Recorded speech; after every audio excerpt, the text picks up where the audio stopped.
사랑하는 성도님들, 지금 우리가 어떤 절기를 보내고 있습니까? 대림절을 보내고 있죠? 그 대림절도 이제 막바지가 돼서 벌써 세 번째 초도 불이 켜져 있고, 그 말인즉슨 곧 이제 우리 주님이 오신 날이 온다는 뜻입니다. 얼마나 기쁩니까? 우리 기쁨의 날, 기쁘고 또 기뻐할 만한 날이 이제 코앞까지 다가오고 있습니다. 라고는 말씀을 드리고 싶지만, 솔직한 마음으로 말씀드리자면, 이 말씀 드려서 충격받으시면 안 되는데, 제 개인적으로는 성탄절이 항상 기쁜 것은 아니었습니다. 저도 목회자의 아들로서 교회에서 항상 모든 성탄절을 보냈던 사람으로서 반추를 해보면, 물론 선물을 주는 것은 좋았어요. 당연히 1년 중에서 가장 크게 좋은 선물을 받을 수 있는 날, 그래서 선물을 받으면 당연히 기분이 좋죠. 하지만 목회자의 아들로서 교회에서 살다 보면 어떻게 됩니까? 바빠요. 분주해요. 부모님 어디 간지도 모르겠어요. 뭔가는 항상 하고 계시고, 지는 그래 알았어 하고 교회에 계시고, 어릴 때는 그랬죠. 좀 더 커면 저도 그렇게 해야 돼요. 저도 뭔가는 교회에서 하고 있어야 돼요. 그리고 이제 제가 사역자가 됐잖아요. 저도 그러고 있어요. 뭔가는 하고 있어요.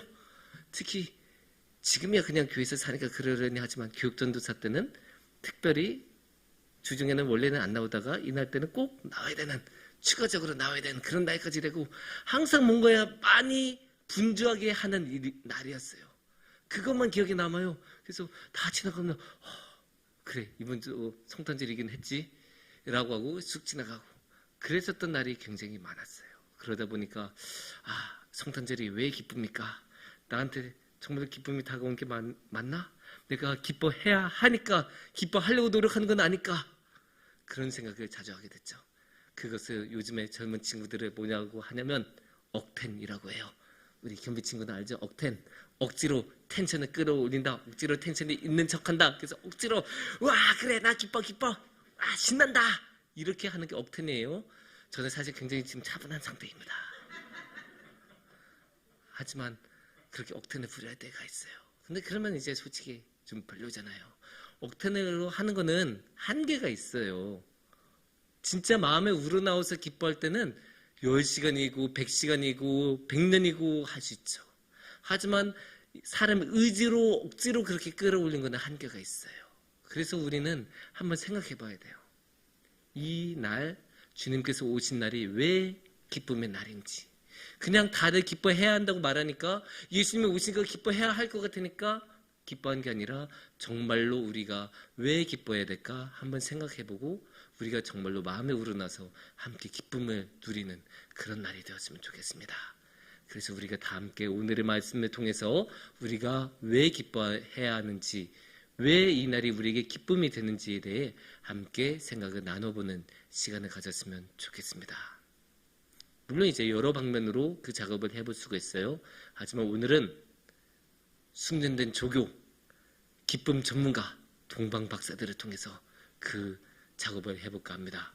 동방 박사들은 너무나 유명한 사람들이죠. 제가 이번 대림절에도 여러 번 동방 박사 이야기를 해서 동방 박사가 누구인지에 대해서는 그렇게 더 이상 구체적으로 말하지 않아도 될 것 같아요.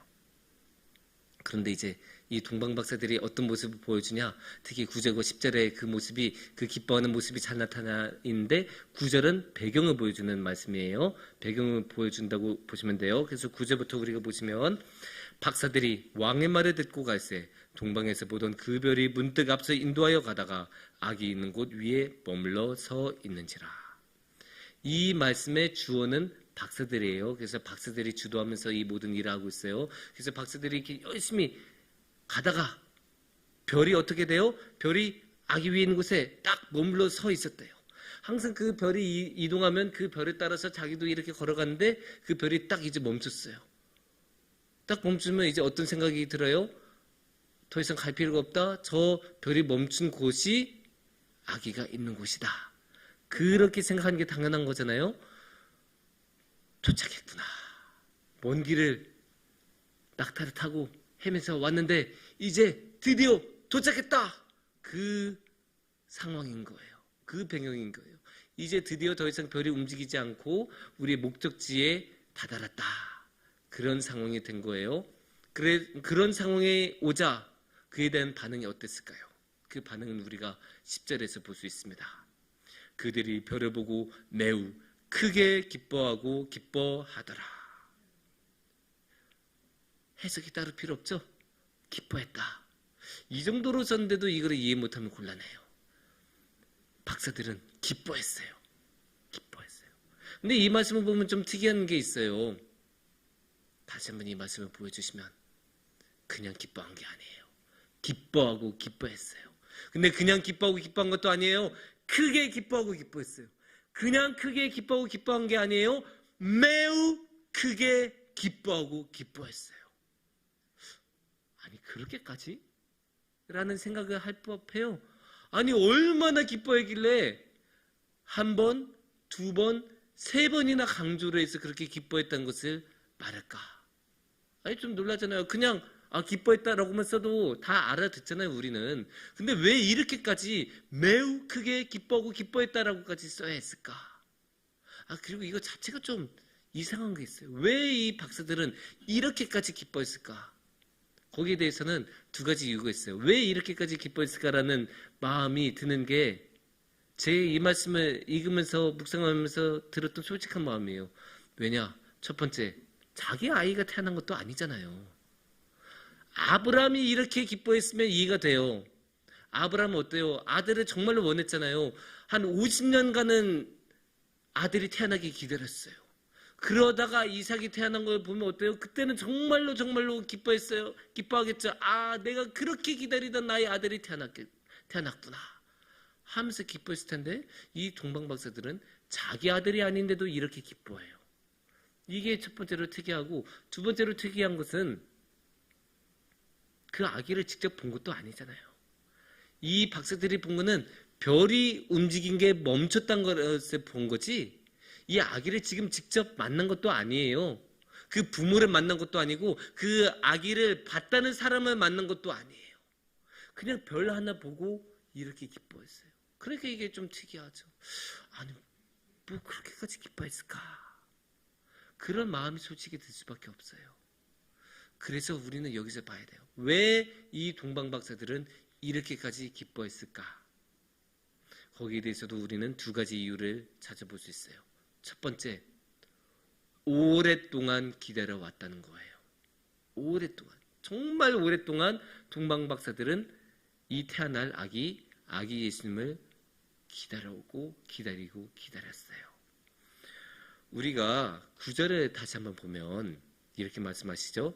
동방에서 보던 별이, 동방에서 보던 그 별이 지금 이게 쭉 본 거예요. 그러니까 동방, 자기들의 고향이었던 동방박사들이 출발했었던 그 동방에서부터 여기까지 올 때까지 별 하나를 계속 보고 온 거예요. 근데 그 동방이 가까운 곳이겠어요? 아니에요. 당연히 먼 곳이니까 구체적으로 뭐 예루살렘에서 왔다, 사마리아에서 왔다 이런 말씀을 안 쓰고 그냥 저 멀리 동방 어딘가에서 왔었던 사람들이야 라고 해서 그냥 동방에서 온 박사들이에요. 그러니까 굉장히 먼 곳에서 왔는데 그때는 지금처럼 KTX도 없고 비행기도 없고, 그러니까 하염없이 걸어 다니거나 낙타 타고 오거나 말을 타고 오거나 나귀 타고 오거나 그랬을 것 아닙니까? 그 말인즉슨 하염없이 긴 시간 동안 오랜 시간이 걸려서 왔었다는 뜻이에요. 어쩔 수가 없어요. 아무리 지혜로운 사람들이라도 그때는 교통기술이 발전하지 않았기 때문에 어쩔 수 없이 물리적인 시간을 일정 시간 투자해서 오는 수밖에 없었고, 그래서 아주 긴 시간 동안 왔었다라고 생각하는 게 합리적이에요. 그러면 그 긴 시간 동안 왔었다는 뜻은 무슨 뜻이겠습니까? 그만큼 예수님을 만나기 위해서 긴 시간 기다렸다는 뜻이에요. 그렇게 오랫동안 기다리다가 예수님을 만나게 되니까 당연히 설레고 기분이 좋고 기쁠 수밖에 없는 거죠. 아니 우리도 인터넷에서 자기가 원하는 그 뭔가 사고, 성탄절이라고 자기를 위한 선물 딱 하나 사고 그 택배가 왔을 때 얼마나 기뻐요. 드디어 내가 기다리는 택배 왔다. 뛰어가기 시작해야 되죠. 물론 이제 택배가 왔다는 것은 내 손에 뭔가 주어진 게 있으니까 그렇게 기뻐할 수도 있어요. 그럼 우리가 생각해 볼게요. 장면을 딱 바꿔서 동사무소 같은 데 가봤다고 생각해요. 물론 요즘 주민센터라고 말하니까 주민센터에서 갔어요. 근데 주민센터 갔는데 내 앞에 대기가 한 50명이에요.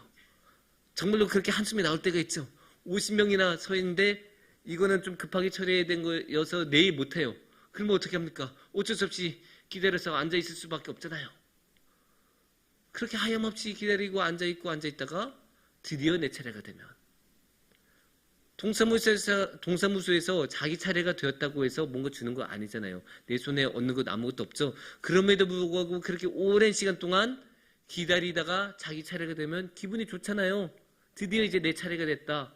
내가 할 수 있고 내가 이제야 드디어 처리할 수 있겠구나. 기뻐하는 거죠. 그렇게 오랜 시간 동안 기다리면 당연히 기쁠 수밖에 없는 거예요. 그리고 우리도 마찬가지예요. 우리도 대림절 기간 동안 내내 기다리지 않았어요? 4주간 예배드리고 집중하고 찬양하고 기도드리고 새벽 예배에 나오고 그렇게 하면서 우리가 대림절 기간을 준비하면서 예수님이 오시는 것을 기다리고 또 기다렸잖아요. 그렇게 기다림 끝에 예수님을 만나니까 당연히 기쁨이 우리에게도 임할 수 있는 거죠. 동방박사들이야 당연히 오랜 시간 동안 기다리면서 이렇게 왔으니까 당연히 기쁜 거고 우리도 오랜 시간 동안 기다리면서 대림절을 준비해 왔으니까 기쁜 것입니다. 그럼 여기서 두 번째 이유를 댈 수 있어요. 이 동방박사들이 이렇게 기뻐한 이유, 임무를 완수할 수 있게 되었기 때문입니다. 주어진 임무가 항상 있어요. 주어진 목적이 있어요. 그거를 해내는 게 사람들에게는 항상 중요해요. 그 임무를 해내지 못하면 항상 찝찝하잖아요. 뭔가 남겨놓은 게 있으면 저거 계속 해야 되는데 라는 생각이 들기도 하고 또 실제로 그 뭔가를 이뤄내기 위해 항상 고된 작업, 고된 과정을 거쳐야 되는 경우가 있어요. 이 동방박사들은 어땠을까요? 예수님을 만나기 위해서 저 멀리서 오면 당연히 힘들어요. 그냥 우리가 여행만 해도 힘든데 이 사람들은 교통이 안 좋은 그 상황에서 오니까 얼마나 힘들었겠어요. 그리고 우리가 너무 자주 들어서 그냥 편하고 아무 생각 없이 그래 그냥 별을 보고 왔겠거니 생각하는데 이 별을 보고 오는 거 굉장히 힘든 일이에요. 정말로 고된 작업이에요. 물론 제가 지난번에 사진도 보여주었지만 그런 실제적인 어려움 말고도 생각해 보세요. 별은 언제 뜹니까? 밤에 뜨죠? 해가 져야 뜨죠? 그러니까 별을 보고 왔다는 뜻은 뭐예요? 밤에 이동했다는 뜻이에요. 남들 다 잘 때, 편안하게 쉴 때 동방박사들은 그제야 일어나서 이동하기 시작하는 거예요. 이 동방박사들의 내비게이션은 밤에만 작동이 돼요. 그리고 심지어 그 어딘지 목적지가 어딘지도 구체적으로 말도 안 해줘요. 그러니까 남들 다 자는 밤에 그 춥고 위험하고 외로운 그 밤에 자기들 셋이서만 이동하는 거예요. 그러니까 얼마나 힘들어요. 얼마나 고돼요. 제대로 쉬지도 못하고 낮에 그 더운 날에 어디선가 웅크리고 잠자고 그러다가 이제 또 이제 해지면 그때 다시 일어나서 가고 그렇게 팔자도 없는 유랑 생활을 하다 보면 내가 이러려고 박사가 됐나 그러면서 동방박사들이 저 멀리서 왔을 거 아니에요. 그러니까 당연히 힘들어요. 그런데 이제 딱 별이 멈췄어요. 이제 내가 예수님을 드디어 만날 수 있구나. 드디어 이 낮과 밤이 변한 이 생활에서 벗어날 수 있구나. 드디어 이 고된 유랑 생활을 끝낼 수 있겠구나. 당연히 기쁠 것 아니에요. 그러니까 기쁜 거예요. 그런데 이렇게 임무가 완수된 것에 대해서 기뻐하는 사람, 성경에 동방박사들이 유일하지 않았어요. 누가복음 2장에도 보면 그런 사람이 한 명 나와요. 그 사람의 이름은 시므온이었어요. 시므온. 2장 26절, 누가복음 2장 26절을 보면 이렇게 말씀하십니다. 그가 주의 그리스도를 보기 전에는 죽지 아니하리라. 여기서 그가는 시므온이에요. 시므온이 그리스도를, 예수님을 보기 전에는 죽지 아니하리라라는 성령님의 지시를 받았대요. 그러니까 시므온은 죽을 수가 없어요. 예수님을 만나기 전까지는. 그래서 시므온은 28절에서 예수님을 만나요. 그리고 29절에서 예수님을 만나니까 이렇게 말씀을 해요. 주제여 이제는 말씀하신 대로 종을 평안히 놓아주시는 도다. 드디어 나를 놓아주시는구나. 이 말씀에 담겨있는 그 감정은 드디어예요. 드디어 내가 예수님을 만났고 드디어 이제 내가 이 땅에서의 삶을 마감할 수 있게 되고 드디어 내가 저 세상에 와서 우리의 하나님을 만날 수 있구나. 그 드디어 감정이 이 말씀에 실려 있는 거예요. 드디어 이제 내 임무, 예수님을 만나야 된다는 임무, 그리스도를 만나야 되는 임무가 이제는 끝나고 이 세상에서의 고된 삶이 끝나고 이제 내가 드디어 아버지 하나님 안에서 진정한 평안을 누릴 수 있겠구나. 그 마음이 이 29절에 담겨 있는 거예요. 그러니까 기뻐하고, 그러니까 예수님을 만난 게 기쁨이 되는 거예요. 우리도 그래요. 우리한테도 임무가 주어졌어요. 동방박사들한테만 임무가 주어진 거 아니에요. 시몬에게만 임무가 주어진 거 아니에요. 우리에게도 임무가 주어졌어요. 우리의 임무는 무엇이냐면 이사야서 43장 21절을 보면 알 수 있어요. 이 백성은 내가 나를 위하여 지었나니 나를 찬송하게 하려 함이니라. 여기서 나는 하나님이에요. 하나님께서 이 백성을, 우리를 창조하신 이유는 딱 하나, 하나님을 찬송하게 하기 위함이에요. 우리 삶의 목적은, 우리의 임무는 하나님을 찬양한 거예요. 예수님을 찬양한 거예요. 그런데 예수님을 찬양하려면, 우리가 찬양하려면 당연히 찬양의 대상이 있어야 되잖아요. 찬양의 대상은 볼 수 있어야 되고 만날 수 있어야 되잖아요. 그런데 찬양의 대상을 만날 수 없으면 어떻게 찬양을 할 수 있겠습니까? 이게 가끔 이런 일이 일어날 때가 있어요. 그 단톡방 같은데, 우리가 카톡에서 단톡방 하잖아요. 단톡방에서 겸비야 생일 축하해 하면 이제 다들 이제 친구들이 생일 축하해 이모티콘 딱 하면서 생일 축하해 다들 열심히 축하해 하는데, 알고 보니까 겸비가 단톡방에 없어요. 그런 경우가 있어요. 얼마나 우스운 상황이에요. 그렇게 아무리 축하해라고 해봤자 축하가 전해지지 않잖아요. 아무리 우리가 찬양해봤자 예수님이 이 땅에 안 계시면 찬양이 제대로 가지 않겠죠. 예수님 만나지 않으면 우리가 어떻게 예수님을 찬양 드릴 수 있겠어요? 그런데 이제 드디어 예수님이 오셨잖아요. 예수님께서 이 땅에 오셨잖아요. 예수님께서 육신으로 입으시고 이 땅의 사람들 가운데 나타나셨잖아요. 그러면 이제 예수님을 우리가 만날 수 있잖아요. 예수님께 찬양을 드릴 수 있잖아요. 예수님이라는 찬양의 대상이 우리 눈앞에 오셨고 만날 수 있고 만질 수 있고 찬양을 드릴 수 있게 되는 거예요. 그러니까 얼마나 기뻐요. 우리에게 주어진 사명, 우리에게 주어진 삶의 목표, 하나님을 찬양한 것, 예수님을 찬양한 것을 드디어 해낼 수 있게 되는 거예요. 그러니까 예수님이 오신 날은 우리에게 기쁨 중에 기쁨이 되는 날이 되는 거예요.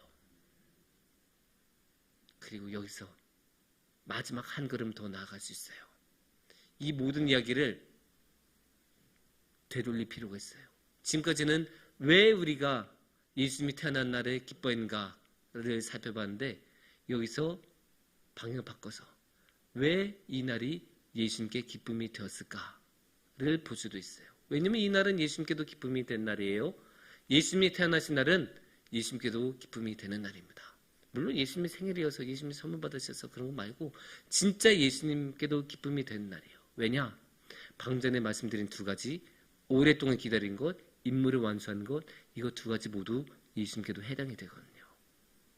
예수님은 아주 오랫동안 우리를 기다리시고 우리와 만나신 것을 기대하셨어요. 언제부터? 태초부터. 예수님은 저 태초에 하나님 옆에 계셨던 분이시고, 창세전에 이미, 이 세상이 만들어지기 전에 이미 우리를 선택하시고 구원하시려고 결심하신 분이셨어요. 그러니까 이미 그때부터 예수님은 우리를 만나시고 싶어 하셨고, 우리와 함께 하시려고 많은 계획을 세우셨고, 그 긴 시간 동안 우리를 기다려 주신 분이 예수님이에요. 그러니까 예수님이 이 땅에 오셨을 때 드디어 직접 우리를 만나고 우리와 함께 하실 수 있게 된 거잖아요. 그렇게 오랫동안 기다리셨는데, 100억 년이 넘게 기다리셨는데 당연히 기뻐하실 수 있지 않겠습니까? 그리고 또 하나, 드디어 이제 임무를 완수할 수 있게 됐어요. 예수님의 임무는 무엇이었습니까? 예수님의 사명은 무엇이었습니까? 예수님은 우리를 구원하신 것이 예수님의 목표예요. 우리를 구원하시려고 이 땅에 오신 거예요. 우리를 구원하시기 위해서. 그렇게 이 땅에 오지 않으시면 예수님은 우리를 구원할 수 없다는 것을 너무나 잘 아셨어요. 십자가에 오르지 않고서는 우리를 구할 수 없다는 것을 너무나 잘 알고 계셨고, 그렇게 십자가에 오르시려면 이 땅에 오셔서 사람이 되신 수밖에 없다는 것도 너무나 잘 알고 계셨어요. 그래서 예수님이 이 땅에 오셨을 때 드디어 나의 사명, 내가 해야 할 일, 나의 임무, 십자가를 지고 이 사람들을, 이 세상 사람들을 구원한 것 드디어 이뤄낼 수 있게 되었구나. 그러니까 이 임무를 드디어 해낼 수 있으니 예수님께도 이 날은 기쁨이 되는 것입니다. 그러기에 예수님께서 태어나신 날은 예수님께서도 크게 기뻐하신 날이 됩니다. 사랑하는 성도님들, 이 세상에는 많은 기쁨이 있어요. 많은 즐거움이 있어요. 그리고 그 많은 즐거움이 항상 우리들을 끌어당기려고 노력하고 우리의 이목을 집중시키려고 노력하고 우리의 손을 잡고 그쪽으로 끌고 가려고 항상 노력해요. 하지만 참된 기쁨은 그곳에 없어요. 이 세상에서는 참된 기쁨이 없어요. 참된 기쁨은 어디에 있습니까? 항상 주님께만 있습니다.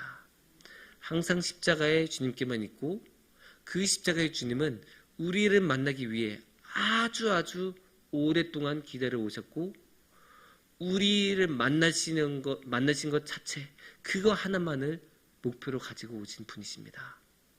그래서 이번 성탄절에는 우리도 그 예수님을 만나고 그 예수님을 만나서 우리도 그 예수님의 사랑을 다른 모든 사람들에게 우리가 아는 많은 사람들에게 전하면서 그 예수님의 사랑을 우리 모두 함께 누리는 그래서 예수님과 함께하는 그 큰 복을 함께 누리는 우리 성도님들이 되시기를 축원합니다. 함께 기도하겠습니다.